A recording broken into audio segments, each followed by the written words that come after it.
अब इसके बाद हमें एक दो और चीजें यहां समझनी है, that is common valid structures. उसको हम कहते हैं modus ponens and modus tollens. Modus ponens and modus tollens ये बहुत ही अहम है और कुरान पाक में इसको बहुत ज्यादा इस्तेमाल किया गया है। इन वाले डिडक्टिव स्ट्रक्चर्स को बहुत ज्यादा इस्तेमाल किया गया है। If P then Q, P therefore Q. अब इसकी स्टेटमेंट दी गई है, if it rains then the ground is wet. It rains the ground is wet. ठीक है, आप उसके साथ इसको ना मिलाइए। वहां यह था कि the ground is wet therefore it has rained. यहां पर है इट रेन्स, रेनफॉल हो गया है, the ground is therefore the ground is wet. इसको हम कहते हैं modus ponens, affirming the antecedent, affirming the antecedent. अब मोडस टॉलेरेंस को ले लीजिए, इसकी एग्जांपल्स में अभी कुरान पाक से अर्ज करूंगा, आप इंतजार करते रहे। If P then Q, not Q therefore not P. अब ये उसका भी उल्टा है जो ऊपर एग्जांपल अभी आ गई ना उधर रेनफॉल की। If it rains that is P then the ground is wet. The ground is not wet, it is not raining. और वहां क्या था, the ground is wet, it has rained. Ground में भी wet due to the reason, मगर यहां पर है, यहां पर negating the, rejecting the consequent. ठीक है, rejecting the consequent. The ground is not wet, rejecting the consequent. The ground is not wet, it is not, therefore it is not raining. I hope that इतनी बात आपको समझ में आ गई। अब हम कुरान पाक से इसकी मिसालें लेते हैं।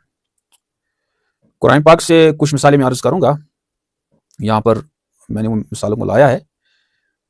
आप मेरी बात सुन रहे हैं? All of you are here, are you left?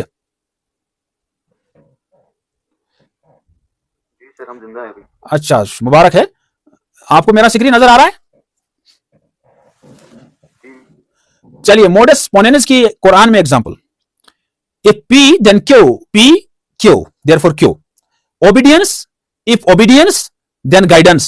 ठीक है, obedience, if you obey you will be guided. If you obey, P को मैं देख रहा हूं ना, पी को, if you obey you will be guided. If you work you will be paid. If you work for a day you will be paid 500 rupees. You have worked for the day, this is your 500. Take 500 rupees. Quran में लिखा है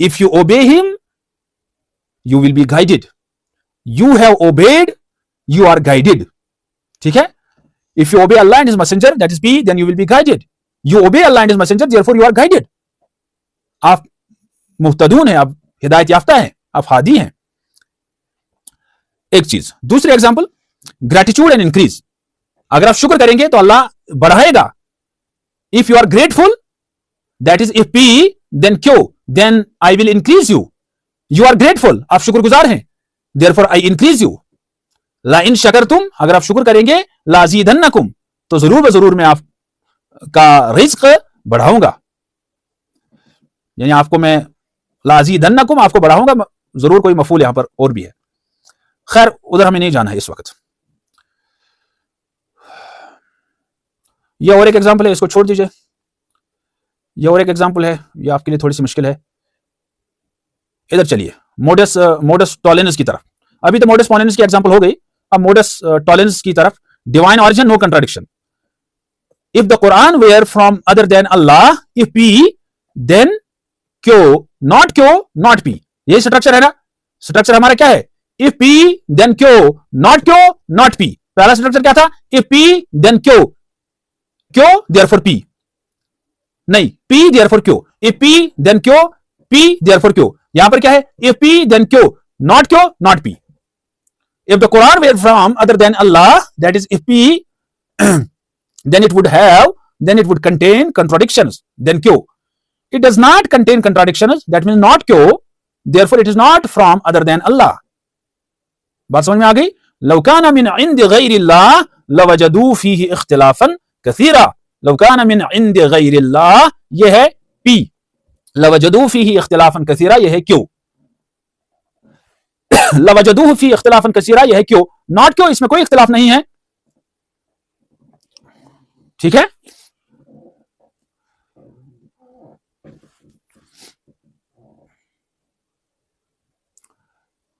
मा वजदना फीही इख्तिलाफन कसीरा। ठीक है, हमने नहीं पाया इसमें कोई इख्तिलाफ। देयरफॉर हुआ मिन अल्लाह, अल कुरान मिन अल्लाह। तो ये मॉडस टॉलरेंस की बेहतरीन एग्जांपल है। और एक एग्जांपल जो हमें बहुत काम आती है, example number 3, divine sun disorder in Cosmos.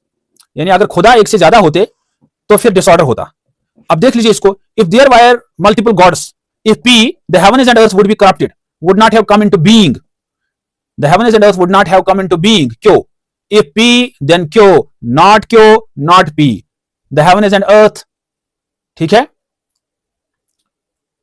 Have not corrupted, therefore there are not multiple God's.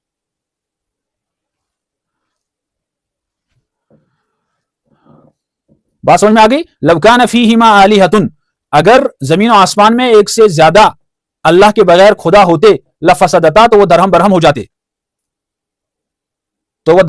जाते, तो वो वजूद में नहीं आते, वो वजूद में आ गई, देयरफॉर एक से ज्यादा खुदा नहीं है।